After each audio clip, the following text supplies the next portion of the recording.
सूर्य नारायण की महिमा। भरत जी का नित्य नियम था। 4 बजे ब्रह्म मुहूर्त में स्नान करते थे।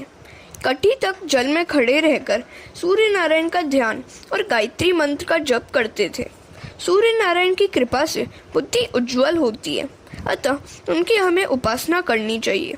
सूर्य नारायण के उपकार के कारण हम उनके ऋणी हैं। वे जगत को सतत प्रकाश दान करते रहते हैं। उनका उदय न होने पर जगत में प्रलय होता है। समस्त स्थावर जंगम की आत्मा सूर्य है। सूर्य नारायण सभी को प्रकाश देते हैं, किंतु वे बिजली की कंपनी की भांति बिल नोटिस नहीं भेजते हैं। वे रविवार की छुट्टी भी नहीं मनाते। जिस दिन वे छुट्टी मनाएंगे जगत का प्रलय हो जाएगा। सूर्य परमात्मा का साकार स्वरूप है।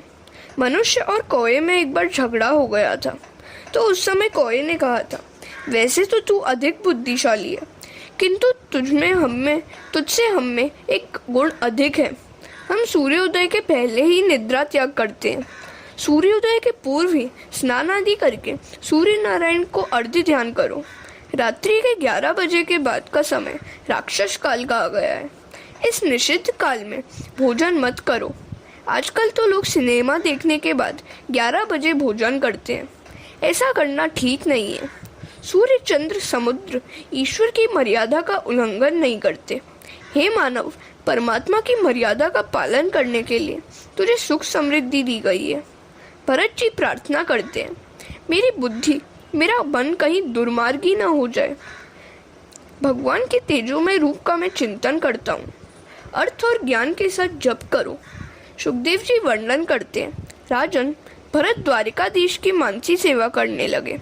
प्रत्यक्ष सेवा तो बहुत की थी, अतः अब मानसी सेवा करने लगे। मानसी सेवा सरल नहीं है। अधिकतर पाप शरीर से नहीं, मन से ही होता है। अतः मानसी ध्यान, मानसी सेवा श्रेष्ठ है। ईश्वर में मन से तन्मय होना ही मानसी सेवा है। एक बार एक बनिए ने गोसाई जी के पास जाकर कहा, महाराज, मैं प्रभु सेवा तो करना चाहता हूँ, किंतु एक भी पैसे के खर्च के बिना सेवा हो सके, ऐसा मार्ग बताइए। तो गोसाई जी ने मानसी सेवा का मार्ग बताते हुए उस बनिए से कहा, तू मानसी सेवा बिना खर्च के कर सकेगा। केवल मन से संकल्प करते रहना कि मैं भगवान को स्नान करा रहा हूँ, वस्त्र पहना रहा हूँ, पूजा कर रहा हूँ, भोग लगाता हूँ, भगवान भोजन कर रहे हैं आदि। फिर गोसाई जी ने उससे पूछा, तुझे भगवान का कौन सा स्वरूप अधिक प्रिय है? बनिए ने उत्तर दिया, मुझे तो भगवान का बाल कृष्ण स्वरूप अधिक प्रिय है। गोसाई जी ने कहा, प्रातः काल में ऐसी भावना कर कि ठाकुर जी के लिए यमुना जल ले आया हूँ। घर आने पर ऐसा भाव जगाया जाए कि ठाकुर जी स्नान कर रहे हैं। यशोदा जी जैसी भावना रखकर बाल स्वरूप की सेवा करना। बाल सेवा में वात्सल्य भाव मुख्य है। सेवा में दूध और माखन लाना, बाद में कन्हैया को मंगल गीत गाकर जगाना। जागो बंसी वाले, ललना मोरे प्यारे, रजनी भयो है घर घर खुले केवारे। गोपी दही मथत सुनियत है कंगन के झनकारे। उठो लालजी भोर भयो, सुरनर मुनि ठाड़े द्वारे। ग्वाल बाल सब करत कोलाहल, जय जय शब्द उचारे। माखन रोटी हाथ में लीनी, गौवन के रखवारे। मीरा करे प्रभु गिरधर नागर, शरण आए कुतारे। जागो बंसी वाले, ललना मोरे प्यारे। यशोदा जी लाला को मनाती थी कि इतना माखन खा लेगा तो तेरी चोटी दाऊजी से भी जल्दी भर जाएगी। उष्णोदक से लाल को मांगलिक स्नान कराना, फिर ठाकुर जी का श्रृंगार करना। कन्हैया से पूछना कि आज वह कौन सा पीताम्बर पहनेगा। कन्हैया जो कहे वह पीताम्बर पहनाना। श्रृंगार में तन्मयता होने पर ब्रह्मानंद सा आनंद प्राप्त होता है। कन्हैया को नैवेद्य देकर भावना करो कि लाला प्राशन कर रहा है। फिर आरती करके क्षमा प्रार्थना की जाए। गोसाई जी द्वारा बताई हुई रीति के अनुसार बनिया श्री कृष्ण के बाल स्वरूप की मानसी सेवा करने लगा। प्रतिदिन प्रेम से मानसी सेवा करता था। वह इतना तो तन्मय होने लगा कि सभी वस्तुएं प्रत्यक्ष दिखने लगी। इस सेवा में मन की धारा टूटनी नहीं चाहिए। कोई लौकिक विचार आ जाए तो समझ लो कि सेवा खंडित हो गई। 12 वर्षों तक उसने मानसी सेवा की। अब एक दिन वह दूध लाया और उसमें चीनी डाली, किंतु उसे लगा कि लाला के दूध में आज कुछ अधिक चीनी पड़ गई है। बनिया यहाँ कैसे सह सकता था? स्वभाव सहज कृपणता कैसे मिट सकती है? प्राण और स्वभाव साथ साथ ही तो जाते हैं। उसने सोचा, जरूरत से अधिक जो चीनी दूध में जा पड़ी है उसे निकाल लूं, कभी दूसरे काम में उपयोगी होगी। अब यहाँ न तो बर्तन था, न तो दूध था, और न तो थी चीनी, क्योंकि वह तो मानसी सेवा ही करता था ना। फिर भी तन्मयता के कारण उसे सारी वस्तुएं प्रत्यक्ष दिखाई देती थी।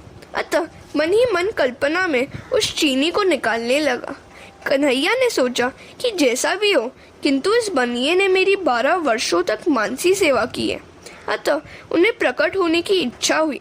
बालकृष्ण प्रसन्न हुए थे। उन्होंने प्रकट होकर बनिए का हाथ पकड़ा और कहा कि चीनी अधिक चली गई तो क्या हुआ? तूने एक पैसा का भी तो खर्च नहीं किया है। भगवत स्पर्श होने से वह बनिया सच्चा वैष्णव बन गया। वह भगवान का अनन्य सेवक बन गया। 12 वर्षों तक जो भी सत्कार्य नियम पूर्वक किया जाए उसका फल अवश्य मिलता है। शंकराचार्य भी कृष्ण की मानसी सेवा करते थे। भरत जी मानसी सेवा करते हुए तन्मय हुए हैं। सेवा करते हुए थक जाते थे तो ध्यान और कीर्तन करने लग जाते थे। हरे कृष्ण। प्रभु के पीछे जो लगता है उसे ही माया सताती है। सांसारिक विषयों में जो फंसा हुआ है उसे माया नहीं सताती, क्योंकि माया मानती है कि यह तो मरा हुआ ही है, फिर उसे और क्यों मारूं। जो व्यक्ति प्रभु के पीछे पड़ा हुआ है उसे ही माया अधिक सताती है, किंतु जो माया के प्रभाव में बहता होता है उसके लिए वह बाधा रूप नहीं होती। माया मानती है कि वह तो मेरा बंदी है ही। माया की गति बड़ी विचित्र है। कमर तक जल में भरत जी खड़े हुए थे। ग्रीष्म ऋतु थी। एक गर्भवती हरिणी प्रातःकाल जलपान करने आई। इतने में कहीं से सिंह ने गर्जना की, जिससे वह हरिणी भयभीत हो गई। उसने सोचा कि गंडकी नदी पार कर लूं। उसने जोर से छलांग मारी। प्रसव काल समीप था, अतः हरिण बाल का जन्म हो गया और वह नदी के जल में गिर पड़ा। दूसरे किनारे पर हरिणी की भी मृत्यु हो गई। भरत जी ने उस मृग बालक को नदी के जल में पड़ा हुआ देखा। उन्होंने इस बच्चे में भी श्री हरि का दर्शन किया। वे सोचने लगे कि इसकी माता की तो मृत्यु हो गई, सो जगत में इसका तो कोई नहीं रहा। अब इसका लालन पालन रक्षा आदि कौन करेगा? वे दयावश होकर उस बच्चे को अपने आश्रम में ले आए। वे सोचने लगे कि यह बच्चा मेरे सिवाय किसी और को तो पहचानता नहीं है। इसका पालन पोषण करना अब मेरा ही धर्म है। मैं इसकी अपेक्षा करूँगा तो यह मर जाएगा। मैं ही इसका पिता हूँ और मैं ही इसकी माता हूँ। इसका पालन पोषण रक्षा करना मेरा ही कर्तव्य है। उन्होंने सोचा, मैं ही इस मृग बालक का रक्षक पिता हूँ, अतः हर प्रकार से मुझे इसकी रक्षा करनी ही है। जीव मानता है कि मैं दूसरों की रक्षा करता हूँ। अरे तू क्या रक्षा करेगा? तू भी तो काल का ग्रास है। रक्षा करने वाले तो वह प्रभु ही है। करता हरता तो श्री हरि ही है। पालक और संहारक भी श्री हरि ही है। तुम घर में रहो या वन में, तुम्हारी रक्षा करने वाले श्री हरि ही है। भागवत के 7वें स्कंद के दूसरे अध्याय के 40वें श्लोक में यमराज ने राजा शिवयज्ञ के रिश्तेदारों को यह उपदेश दिया था। ऐसा कहकर हिरण्यकश्यपु ने कहा है, यदि परमेश्वर की कृपा हो जाए तो अनाथ हो या वनवासी हो तो भी वह जीवित रहता है, और परमेश्वर द्वारा मरा गया जीव घर में सुरक्षित होने पर भी जीवित नहीं रहता, मरता ही है। मृगपाल को पानी से बाहर निकालने का तो भरत जी का धर्म था। उन्होंने रक्षक पिता बनने का जो रिश्ता जोड़ लिया वह अच्छा नहीं किया। जीव मात्र का रक्षक पिता तो ईश्वर ही है। सभी दोष अभिमान के कारण ही उत्पन्न होते हैं। भरत जी उस मृगपाल का लालन पालन करने लगे। धीरे धीरे वह बड़ा होने लगा। भरत जी उसे अपनी गोद में बिठलाते थे और उसके साथ खेलते थे। भरत जी ने अपनी पूर्वावस्था में बच्चों का लालन पालन किया था। यह पूर्वचित अप्सरा वहाँ आ गई। पुराने संस्कारों को भूलना बड़ा कठिन काम है। सूक्ष्म संस्कार मन में अभी तक बसे हुए थे, अतः उनका मन उस हिरण के बच्चे में फंस गया। अब उनका मन प्रभु भजन में स्थिर नहीं हो पाता था। ध्यान में हर 5-10 क्षण के बाद वह बच्चा ही दिखाई देने लगा। वासना का विषय तो बदल गया, किंतु वासना तो मन में रह गई। ऐसी हालत में इसकी अपेक्षा गृह जीवन में कौन सी बुराई थी? ज्ञानी को तो मन को भी मारना ही पड़ता है। भरत जी ने मृगपाल को घर में रखा, वह ठीक तो हुआ, किंतु उसे जो मन में भी रखा वह ठीक नहीं किया। संसार को छोड़कर कहाँ जाओगे? जहाँ भी जाओगे संसार वहीं उपस्थित हो जाएगा। इसी कारण से महापुरुषों ने कहा है कि संसार को अपने मन में से धीरे धीरे हटा दो। संसार को मन में कभी मत रखो। किसी को घर में चाहे रख लो, किंतु मन में मत रखो। मन में या तो काम को ही रखो या फिर ईश्वर को ही, दोनों साथ साथ नहीं रह पाएंगे।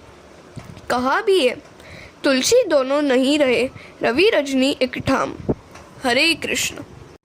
भरत जी का मृग के मोह में फंसकर मृग योनि में जन्म। भजन और भक्ति में बाह्य संसार नहीं, आंतर संसार ही बाधा रूप है। वह मृगपाल भरत जी की कुटिया में ही नहीं, मन में भी बस गया। उन्होंने घर, राज्य, पत्नी, संतान आदि सभी का त्याग किया तो सही, पर अंत में वे उस बच्चे की माया में फंस गए।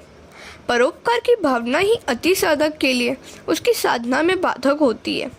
परोपकार के पचड़े में अधिक मत फंसो। वैसे तो परोपकार करना सभी का धर्म है, परंतु परोपकार ऐसा तो न किया जाए कि जिससे प्रभु का विस्मरण हो जाए। संसार में मनुष्य कपटी न बने, किंतु अति सरल भी न बने। परमात्मा का ध्यान कदाचित न हो सके तो कोई बात नहीं, किंतु मित्र कभी भी शत्रु बन सकता है। भरत जी का प्रारब्ध ही हिरण्यबाल के स्वरूप में सामने आया था। प्रारब्ध को तो झेलना ही पड़ता है। ज्ञान होने के पश्चात वासना नष्ट न हो सके तो ज्ञान दृढ़ नहीं हो पाता। ज्ञान को दृढ़ करने के लिए प्रथम वासना को नष्ट करना आवश्यक है। वासना में मन फंसा हुआ है। भरत जी वैसे तो महाज्ञानी है, किंतु ज्ञान होने के बाद भी यदि मन वश में न हो तो ज्ञान स्थिर स्थायी नहीं हो सकता। जब तक ज्ञानी मन और वासना का नाश न कर सके तब तक उसकी भक्ति और ध्यान में स्थिरता नहीं आ सकती। वासना के वेग में कई बार ज्ञान बह जाता है। जो वैराग्य के बिना गृह त्याग करता है वह वन में भी नया संसार बसा लेता है। भरत जी ज्ञानी है, किंतु वासना को अंकुशित नहीं कर सके हैं। घर में रहकर वैराग्य को पूर्णतः प्राप्ति के पश्चात ही गृह त्याग करो। ज्ञानी के दो प्रकार हैं। जिसने अधिक उपासना की है वह कृतोपास्ती ज्ञानी है, उसे माया नहीं सताती, किंतु जो अकृतोपास्ती ज्ञानी है उसके लिए माया विघ्न करता है। वासना के नाश के बिना तत्वानुभव नहीं होता। वासना के नाश के बिना तत्व ज्ञान की प्राप्ति होने पर ब्रह्मनिष्ठा नहीं होती। भरत चरित्र इसका दृष्टांत है। भरत जी को अब तक अपरोक्ष साक्षात्कार नहीं हुआ था। यदि यहाँ साक्षात्कार हुआ होता तो उनका मन हिरण्यबाल में नहीं फंसता। भरत जी अब दिनों दिन उस बच्चे के लालन पालन में व्यस्त रहने लगे। परिणामतः संध्या पूजा आदि नित्य कर्म छूटने लगे। भरत जी उसे हरी कोमल घास खिलाते या चौकड़ी बढ़ता या मुनि के अंग चढ़ता तो भरत जी सोचते, वाह कैसा सुंदर और सयाना है यह। दिन प्रतिदिन यह आसक्ति बढ़ती चली। एक दिन वह बच्चा खेलता कूदता घने वन में चला गया तो रात होने पर भी वापस न आया। मुनि को चिंता होने लगी कि मेरे बच्चे का क्या हुआ होगा, कब लौटेगा। काल को किसी पर भी दया नहीं आती। काल सदा सर्वदा सावधान रहता है। न ही प्रतीक्षते मृत्यु कृतम अस्य न वा कृतम। मृत्यु कभी यह नहीं सोचती कि इसने अपना कार्य समाप्त किया भी है या नहीं, अतः हर क्षण सावधान रहो। मृत्यु के लिए हमेशा तैयार रहो। जीवन इस प्रकार जीना चाहिए कि तुम सावधान रहो और मृत्यु आए। कहीं ऐसा ना हो कि तुम्हारी तैयारी ना हुई हो और मृत्यु तुम्हें उठा ले जाए। भरत जी को पकड़ने के लिए काल आया। भरत जी को मृगपाल का स्मरण हो गया। उन्होंने श्रीहरि का नहीं अपितु मृगपाल का चिंतन करते हुए देह त्याग किया। इस मृगपाल के लालन पालन करने से भरत जी को आत्मस्वरूप का विस्मरण हो गया। मृत्यु के समय मृगपाल का ही चिंतन करते रहने के कारण उन्हें अगले जन्म में मृग का ही शरीर मिला। मनुष्य अगले जन्म की अर्थात पुनर्जन्म की तैयारी अपने इसी जन्म में करता है। इस जन्म में बीज मिलते हैं, फल नहीं। पूर्व जन्म में किया हुआ तप निष्फल नहीं होता। पूर्व जन्म में किया हुआ भजन व्यर्थ नहीं होता। भरत जी को मृग शरीर वाले जन्म में भी पूर्व जन्म का ज्ञान था। पशु पक्षी का अनादर कभी मत करो। हो सकता है किसी कारणवशात कोई साधु महात्मा पशु पक्षी बनकर आए हों तो, अहिल्या जैसी कोई महासती पत्थर बनकर आई हो तो, नृग राजा गिरगिट होकर आए थे और नल कुबेर वृक्ष होकर आए थे। कोई सिद्ध पुरुष वृक्ष बनकर आए हो तो, किसी आत्मा से कुछ अपराध हो जाने पर वह पशु पक्षी की योनि में भ्रमण करती है। भरत जी मृग के स्वरूप में घूम रहे हैं। उन्हें पूर्व जन्म का ज्ञान है। वे सोच रहे हैं कि मैं इस गंडकी नदी के किनारे तपश्चर्या करता था। इसी स्थल पर मैंने हिरण के बच्चे को उठा लिया था और उसे मैं अपने आश्रम में ले आया था। उसके प्रति अत्यंत आसक्ति होने के कारण ही मुझे मृग योनि में जन्म लेना पड़ा। मैं कभी महाज्ञानी था, योगी था, किंतु आज चौपाया पशु बना हुआ हूँ। अब मुझे नया प्रारब्ध नहीं कमाना है। जो मैं साथ लाया हूँ उसे ही सहना या भोगना है। यह मृगबाल भरत जी नदी में स्नान करता है, वृक्षों के सूखे पत्ते खाता है। वह घास नहीं खाता है क्योंकि उस पर जंतु होते हैं। हिंसा होने पर नया प्रारब्ध जुड़ जाएगा। इस मृग देह में भी वे एकादशी का व्रत करते थे। प्राचीन काल में भारत में पशु भी एकादशी व्रत करते थे। आजकल तो कई लोग एकादशी व्रत नहीं करते। हरे कृष्णा। भरत जी का ब्राह्मण कुल में जड़ भरत के रूप में जन्म। फिर भरत जी ने मृगदेह का भी त्याग किया और एक ब्राह्मण के घर जन्म लिया। मानव जीवन अतिशय विलासी हो गया है। प्रजा में संयम, सदाचार, भगवत भक्ति बढ़ने पर ही संतों का जन्म होता है। विलासी माता पिता के घर संतों का जन्म नहीं होता। संत जन्म लेने के लिए सुपात्र खोजते हैं। पवित्र ब्राह्मण के घर भरत जी का जन्म हुआ। भरत जी का यह अंतिम जन्म था। उन्हें पूर्व जन्म का ज्ञान है कि हिरण की माया में फंसने के कारण उन्हें पशु देह धारण करनी पड़ी थी। पूर्व जन्म में हिरण के साथ बातें करता था, अतः पशु होना पड़ा। अब तो इस जन्म में किसी से भी नहीं बोलूँगा। एक बार भूल हो गई, अब तो मैं बड़ा सावधान रहूँगा। बचपन से ही भरत जी भक्ति के रंग में रंगे हुए हैं। शास्त्र ने अंतिम जन्म के कुछ लक्षण बताए हैं। बाल्यावस्था से ही जिसे भक्ति का रंग लगे तो मानो कि उसका वह अंतिम जन्म है। जिसकी बुद्धि ने काम छोड़ा हो उसका भी वह अंतिम जन्म है। जब तक बुद्धि में काम है तब तक मान लो कि उसे अभी जन्म लेने बाकी है। प्रत्येक वस्तु में जो भगवत दर्शन करे उसका वह जन्म अंतिम है ही। जहाँ भी दृष्टि जाए वहाँ किसी को भगवान ही दृष्टिगोचर हो, उसके लिए वह जन्म अंतिम है। हृदय से दीन और अभिमान रहित व्यक्ति का भी वह जन्म अंतिम है। जड़ भरत जी का यह अंतिम जन्म था। एक हंसता हुआ बदी बनता है तो दूसरा रोता हुआ। साधारण व्यक्ति वासना के अधीन होकर संसार में आता है तो संत भगवत इच्छा से भगवत कार्य के लिए संसार में आते हैं। परमन और परधन को आकर्षित करने वाला व्यक्ति संसार की दृष्टि में चतुर है, किंतु यह कला तो एक सामान्य स्त्री के लिए भी साहजिक है। सांसारिक दृष्टि में संत जड़ होता है, परंतु आनंदमय चेतन प्रभु को भूलकर सांसारिक सुखों में फंसा हुआ मनुष्य तो सचमुच जड़ है। प्रभु प्रेम में मस्त देवभान से अज्ञात महापुरुष को जड़ कैसे कहे? किंतु संसार की विपरीत मान्यता के कारण सांसारिक लोगों ने भरत जी का नाम जड़ भरत रख दिया। लोग भरत जी को मूर्ख मानते हैं तो भरत जी सोचते हैं कि लोग मुझे मूर्ख माने तो इसमें बुराई भी क्या है। पूर्व जन्म में ज्ञान का प्रदर्शन करने गया तो दुखी हो गया। ज्ञान अन्य को उपदेश देने के लिए नहीं, ईश्वर की आराधना करने के लिए। ज्ञान भोग के लिए नहीं, भगवान के लिए है। शंकराचार्य जी ने कहा है, विदुषाम यच्च वैदुष्यम मुक्ते न तु भुक्ते। ज्ञान धन या प्रतिष्ठा कमाने के लिए नहीं, परमात्मा की प्राप्ति के लिए है। ज्ञान का फल धन और प्रतिष्ठा नहीं, परमेश्वर है। ज्ञान परमात्मा के साथ एक होने के लिए ही है।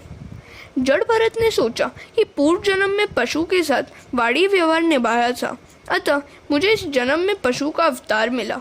सो इस जन्म में किसी के साथ भी मैं बातें नहीं करूँगा। यदि अब बातें करूँगा तो मात्र प्रभु के साथ। वाणी और पानी का दुरुपयोग करने वाला व्यक्ति ईश्वर का अपराधी है। अंतकाल में वाणी उसका विश्वासघात करती है। मीराबाई ने भी तो निश्चय किया था कि बात करूंगी तो केवल अपने गिरधर गोपाल श्री कृष्ण के साथ ही। मैं तो बस अपने गिरधर गोपाल को ही मनाऊंगी। संसार के लोगों या रिश्तेदारों को मनाने से क्या लाभ होगा। जड़ भरत किसी से भी बोलते नहीं थे। अति बोलने से स्नेह उत्पन्न होता है। वैसे तो इस सृष्टि में ईश्वर ने एक एक काम के लिए दो दो इंद्रियां दी है। एक आँख से भी देखा जा सकता है, फिर भी दो आंखें दी है। किंतु एक ही जीव को दो काम करने पड़ते हैं, बोलने का और खाने का। अतः जीव पर अधिक अंकुश की आवश्यकता है।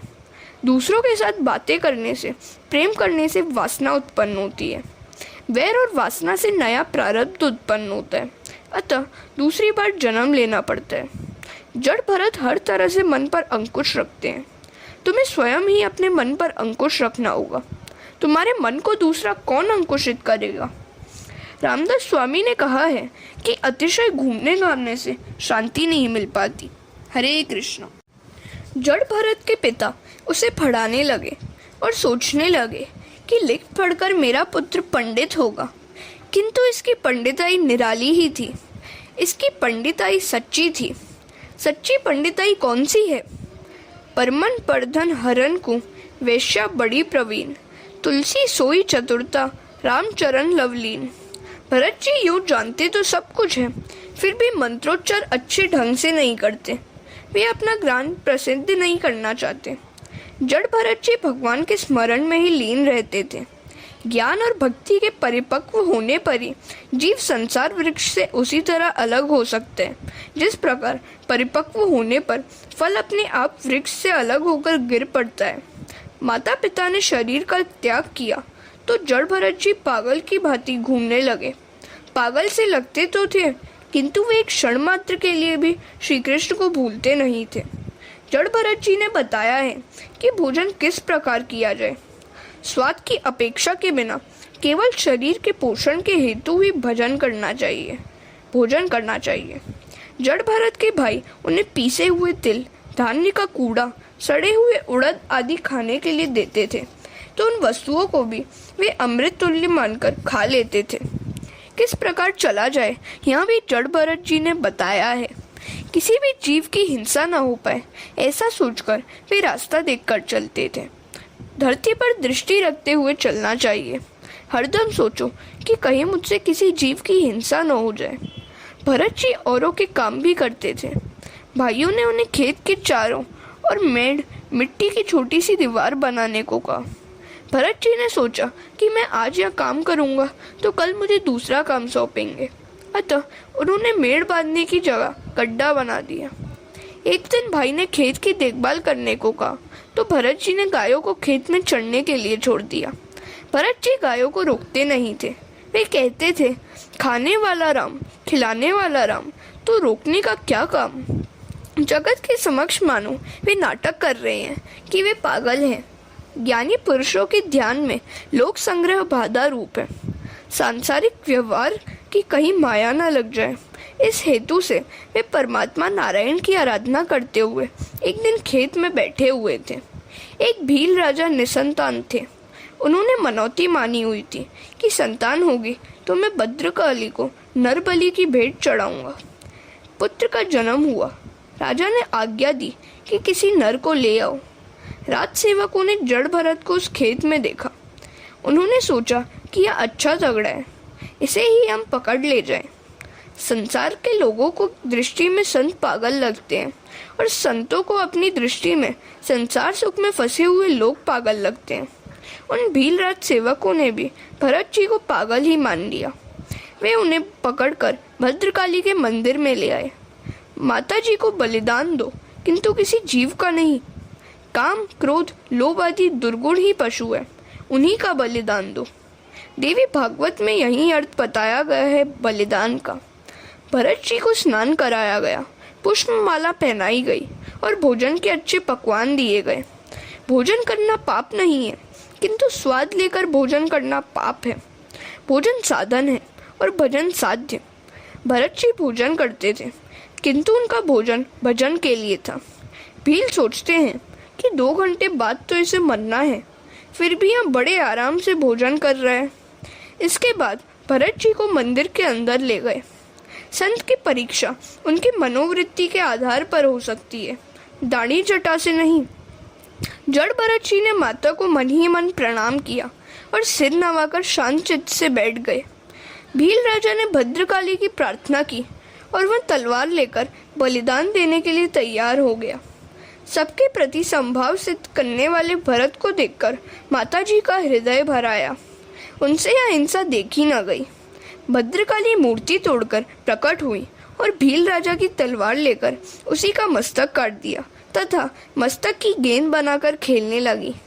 ज्ञानी भक्त मानता है कि सहस्र बाहु भगवान उसकी रक्षा हेतु खड़े हुए हैं। दो हाथों वाला मनुष्य क्या कर पाएगा। ज्ञानी भक्त माताजी को बहुत प्यारे होते हैं। ज्ञानी पुरुष अपने मन को एक क्षण के लिए भी ईश्वर से अलग नहीं होने देते। उसकी दृष्टि ब्रह्ममय होती है। हरे कृष्ण।